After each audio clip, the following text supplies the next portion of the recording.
오늘 읽은 말씀은 우리 모두에게 잘 알려진 내용이기도 하지만 가만히 다시 한번 읽어보면 예수님께서 부활하신 후에 두 번이나 제자들에게 나타나신 후에 있었던 에피소드입니다. 예수님께서 부활하셨고 그것을 두 번이나 목격한 이후인데, 그런데 베드로와 제자들의 선택이 좀 특별하게 다가옵니다. 물고기 잡으러 가자. 그런 마음은 왜 생겼을까? 어떤 심정으로 그들은 다시 고기를 잡으러 가게 됐을까?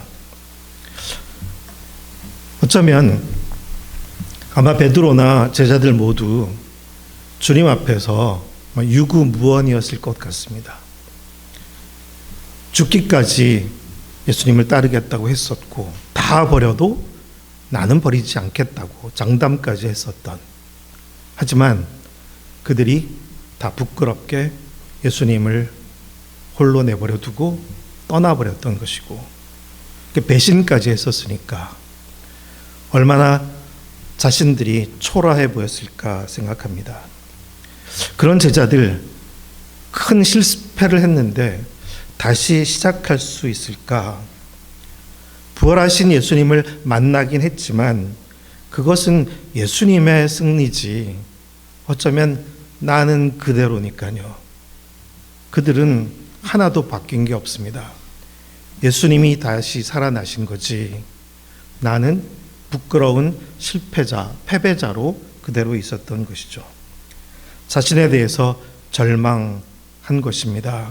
면목도 없고 자신의 바닥이 비참하게 다 노출되어 버린 것입니다. 아마 그런 심정에서 생각해 보면, 그래, 예수님은 이제 부활하셨고, 하지만 예수님께로부터 특별히 어떤 말씀을 아직은 들은 게 별로 없고, 그냥 우리 원래 고기 잡던 그때로 돌아가자, 그런 마음이 있지 않았을까 싶습니다.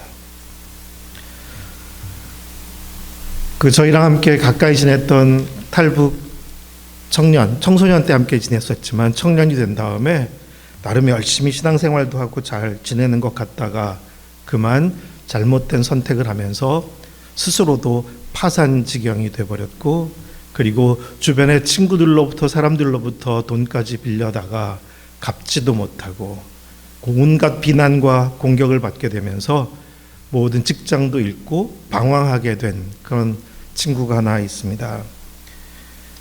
그 청년도 다시 시작하고 싶은 마음이 없는 건 아니에요.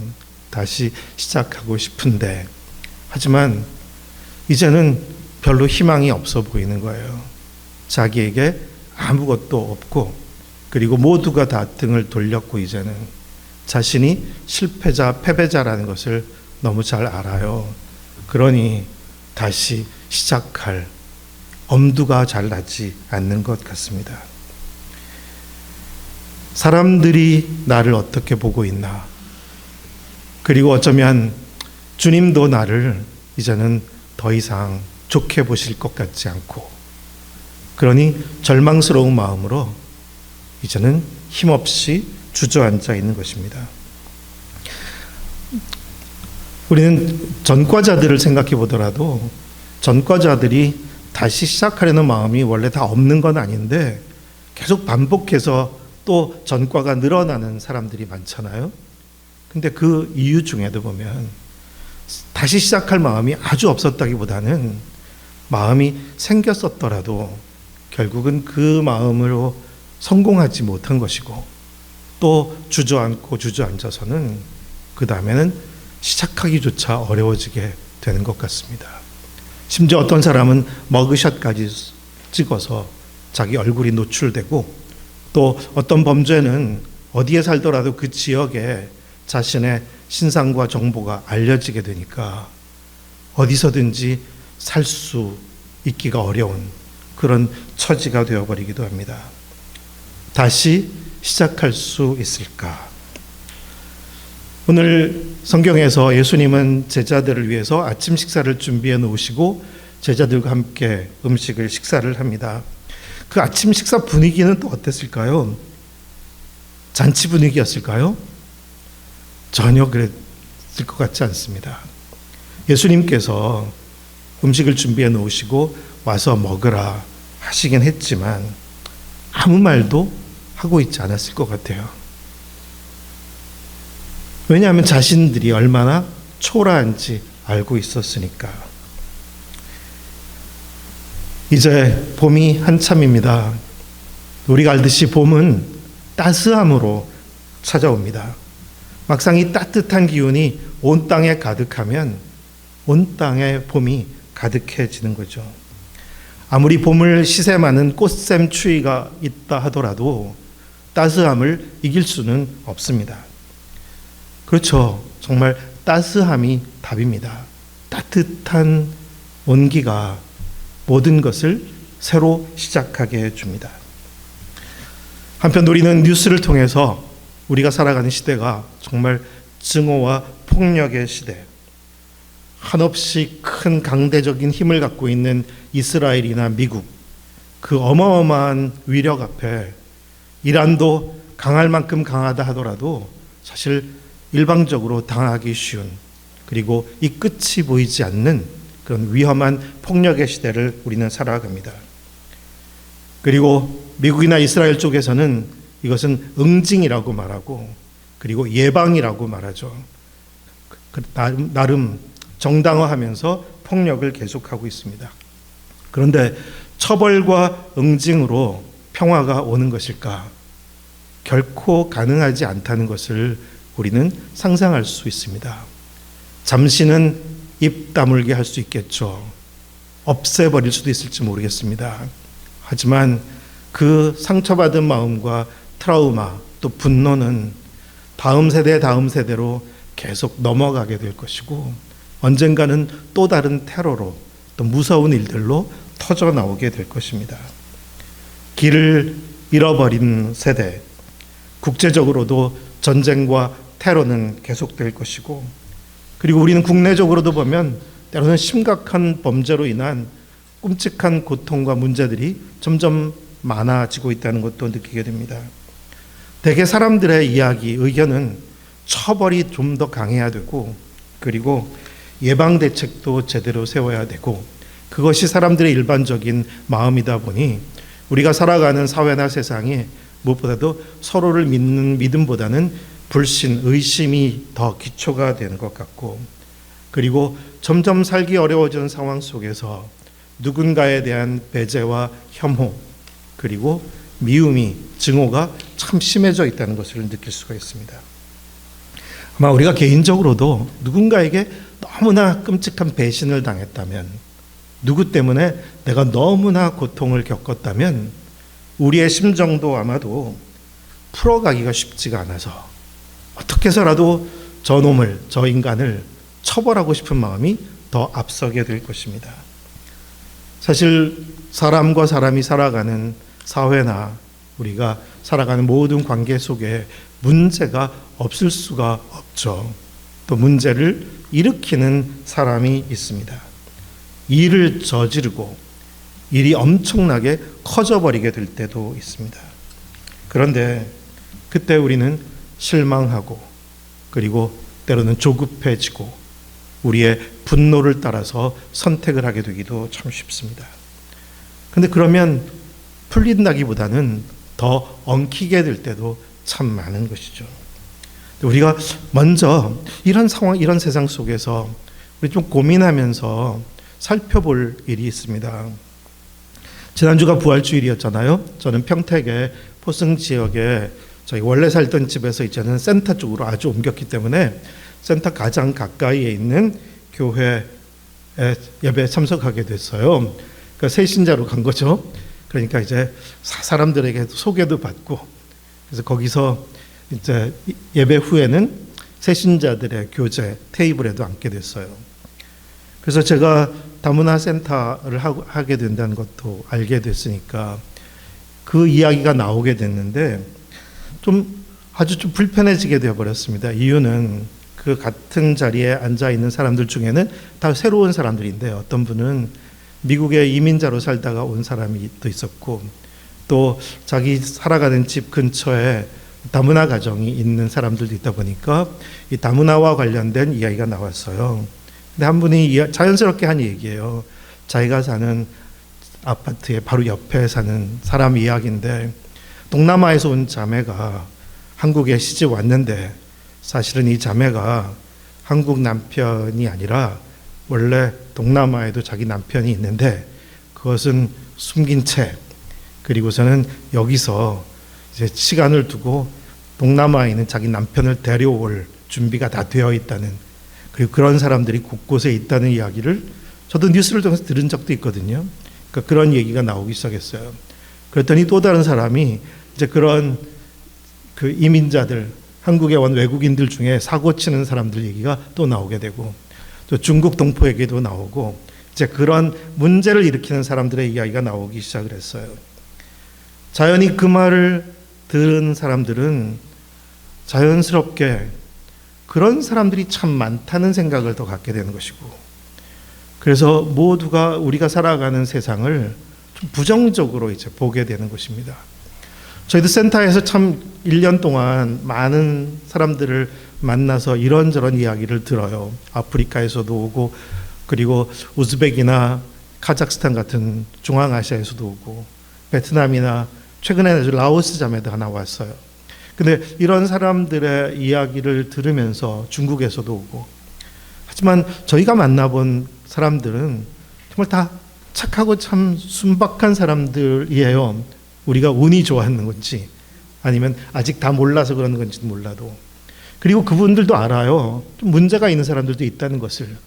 다 있어요. 문제가 있는 사람들이 있긴 한데, 하지만 거기다가 주목하고 그 이야기를 하기 시작하면 그 이야기가 주로 사람들의 입에서 귀로 전해지면서 모두가 함께 살아가는 이 세상에 대해서 나름 진단하고 판단하기 시작하게 된 거죠. 그래서 우리는 미국 같은 곳에서도 흑인들에 대한 평가가 굉장히 나빠요. 왜냐하면 많은 사건과 범죄를 저지르는 사람들 중에 흑인들이 많으니까. 그래서 흑인들이 문제다라는 것을 뉴스를 통해서나 사람들을 통해서 들었을 때 나는 직접 경험해보지 않았는데도 어떤 선입견이 생겨나게 됩니다. 캐나다에서 원주민들, 사실 원주민들은 유럽에서 넘어온 백인들에 의해서 땅도 거처도 다 뺏기고 끔찍한 상처를 입었던 트라우마가 아주 깊은 사람들인데, 하지만 실제로 지금에 와서는 그런 많은 원주민들의 2세, 3세, 4세 오랜 세월 속에서 그들이 상처받은 문제들이 다 해결되지 않았다 보니 많은 마약 범죄 등과 관련되어 있고, 그래서 캐나다의 교도소에 수감자들 중에 거의 절대 다수가 원주민들이거든요. 그 원주민들의 인구 비율은 아주 낮은데 수감자 비율은 아주 높은 거예요. 그러니 사람들은 자연히 원주민들이 문제가 많다라는 이제 견해를 갖게 되는 것이죠. 중국 동포들이 곳곳에서 사고를 쳤다 하면 그런 중국 사람들에 대한 평가가 생겨나게 되고, 그런 식으로 어느 사회든지 문제를 일으키는 사람에 대한 평가가 아주 엄격하게 생겨나게 됩니다. 그래서 이제는 반이민 정서가 커져버리게 됐고, 배제와 혐오가 당연해진 것 같기도 하고, 차별 그리고 우월의식, 그런 것으로 세상이 움직여가고 있습니다. 그런데 질문해 봅니다. 그게 길일까? 그게 길일까 하는 것입니다. 예수님의 제자들이 저질렀던 행동, 그들의 배신, 그런 것에다 주목한다면 아마 그들은 낙인 찍힌 사람들이 되는 것이고, 그리고 다시 시작하기가 정말 어려울 것입니다. 우리가 마음에 두어야 할 것은 무엇일까? 무엇보다도 하나님의 마음과 성품을 먼저 마음에 둬야겠죠. 하늘에서 해와 비를 내리실 때 의로운 자와 불의한 자에게, 선인과 악인에게 다 골고루 내리시는 그 하나님의 성품을 먼저 생각해 볼 필요가 있습니다. 세상을 바꾸는 것도, 세상을 살맛나게 하는 것, 사람을 바꾸는 것도 마치 봄이 찾아오듯이 따스함으로 되는 것이지 엄격함이나 아주 차가움으로 되는 것은 아닌 것입니다.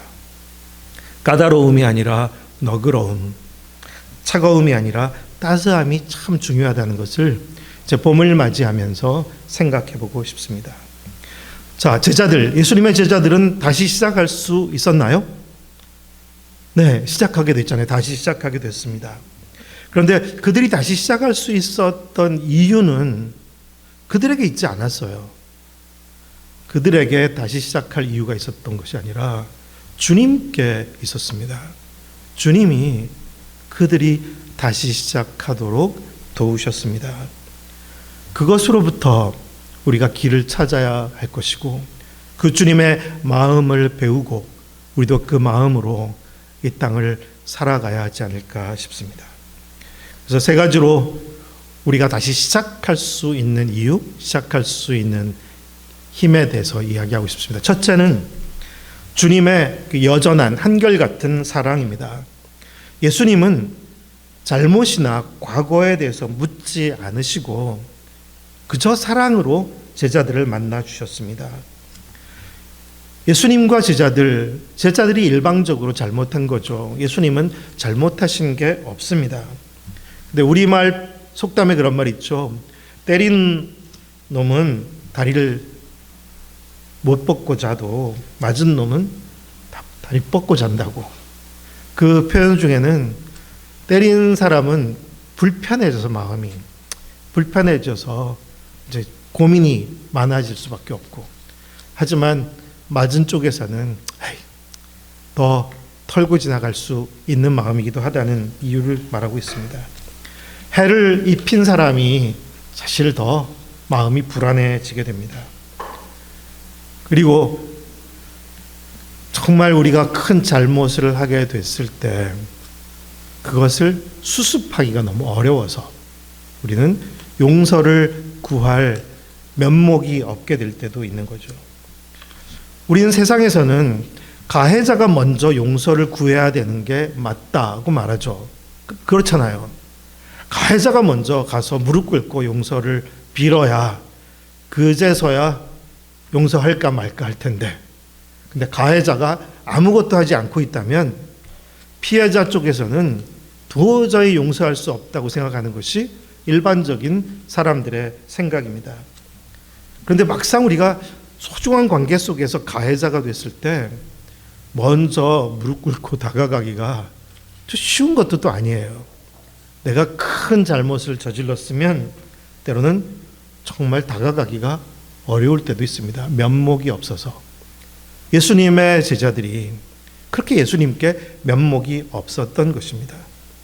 제자들의 삶에 새로운 시작이 찾아오게 된 것은 제자들이 마음을 정하고 주님께 찾아가서 무릎을 꿇고 빌었기 때문이 아니라 제자들은 송구한 마음으로 아무것도 할 의욕도 없는 채 고기 잡으러 가는 그런 상황이었는데, 하지만 예수님께서 그들에게 먼저 찾아오시는 것입니다. 예수님께서는 더군다나 이 제자들에게 왜 그랬냐 따져 묻지도 않으시고 비난도 않으십니다. 그저 사랑하느냐, 나를 사랑하느냐 물으십니다. 그것도 베드로에게는 3번씩이나 물으시게 됐는데 그 3번 물으신 이유도 뭘까요?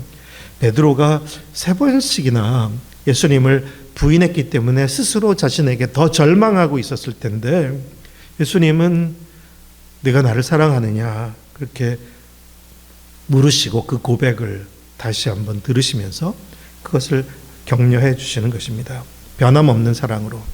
우리 오래전 사건이지만 미국의 펜실베니아의 아미시 마을에 어떤 마을 40대 남자가 그 아이들이 있는 교실에 찾아가서 아이들을 총기로 난사해서 많은 아이들을 죽였던 비극적인 사건이 있었죠. 그리고 그 사람도 스스로 자결했습니다.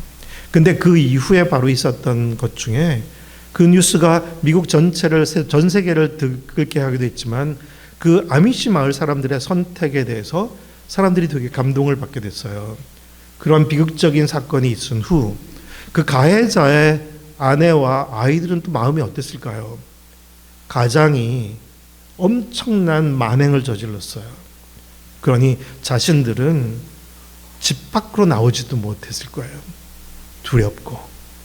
이 끔찍한 상황을 얼마나 고통스럽게 생각했겠습니까? 가해자의 아내로서, 가해자의 자식으로서. 그런데 아미시 사람들이 그 가정을 먼저 찾아갔어요. 그리고서는 이야기해 주었습니다. 우리는 당신들을 미워하지 않는다고. 우리는 당신들에 대한 나쁜 마음이 없다고.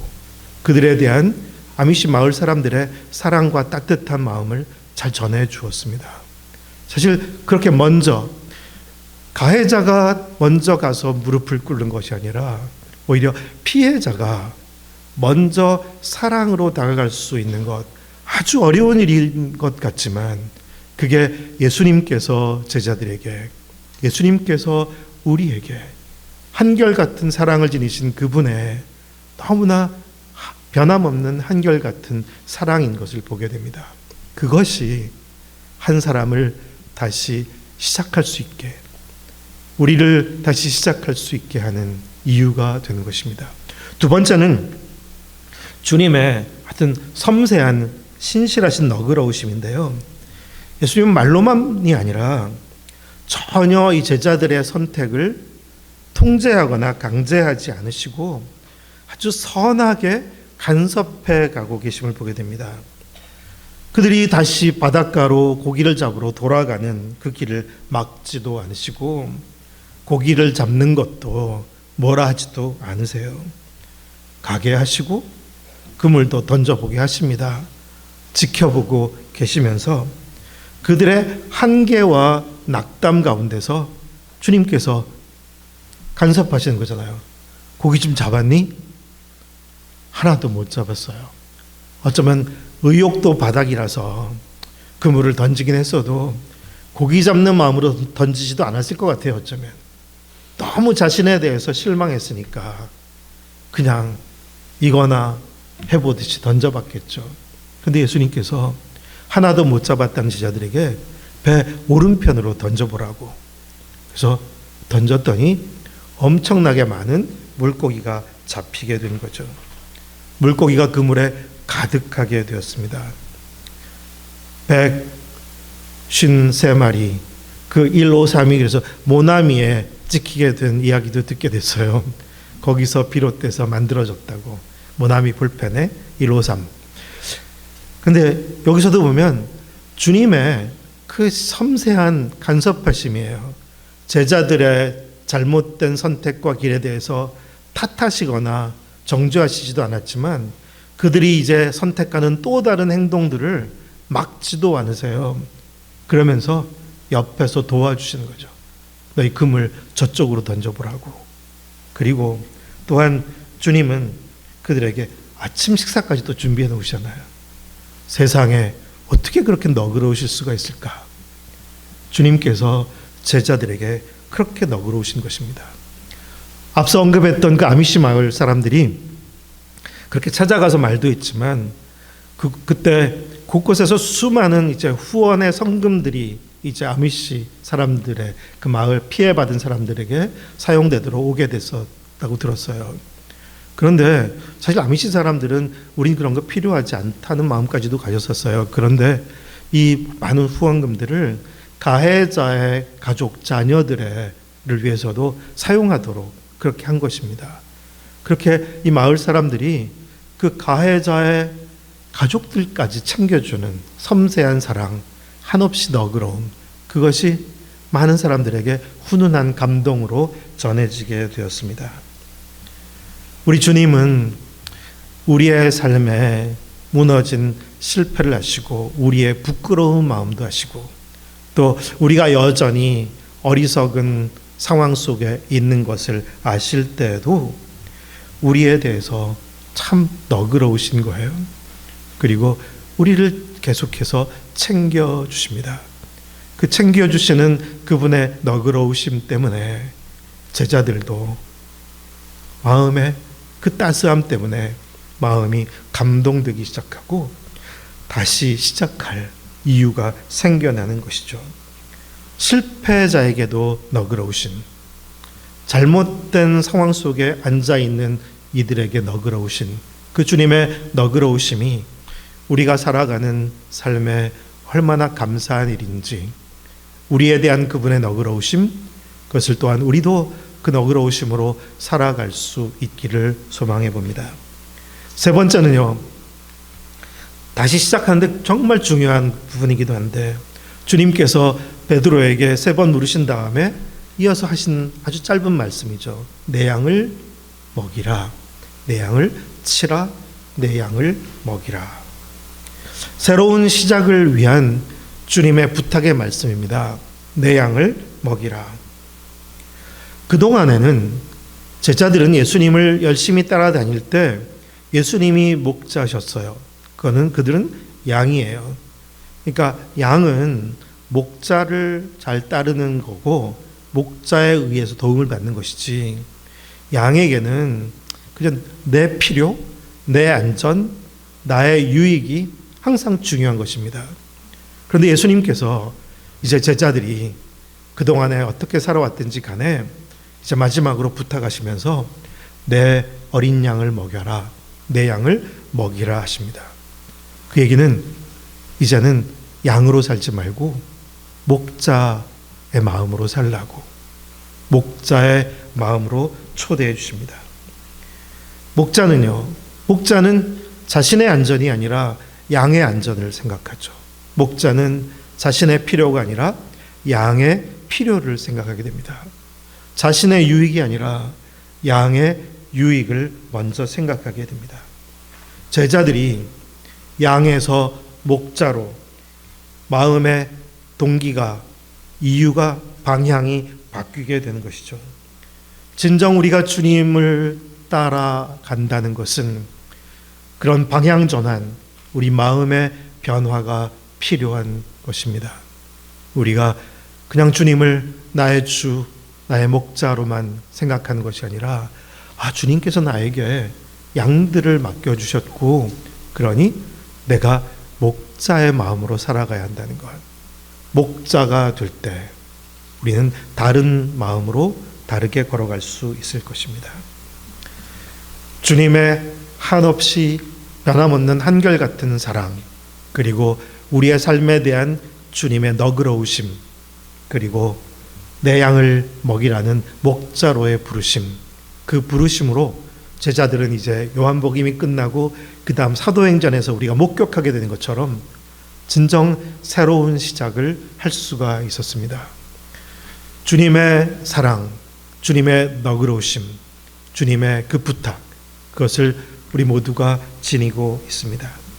우리도 그 주님의 사랑 때문에, 너그러우심 때문에, 부탁 때문에 살아가지만 우리도 또한 만나는 모든 인생의 사람들에게 그 주님을 전해줄 수 있는 우리가 되기를 소망합니다.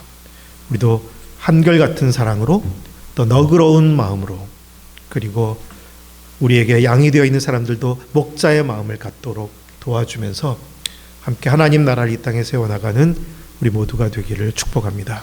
기도하겠습니다. 사랑의 주님, 주님께서는 제자들을 만나시면서 또 우리를 대하시면서 세상에서는 결코 경험할 수 없는 한결같은 영원한 사랑을 알려주셨고, 그리고 결코 인색하지 않는 늘 너그러우신 사랑으로 우리를 살펴주셨습니다. 주님, 그리고 부탁하신 내 양을 먹이라는 말씀 우리에게 주셨습니다.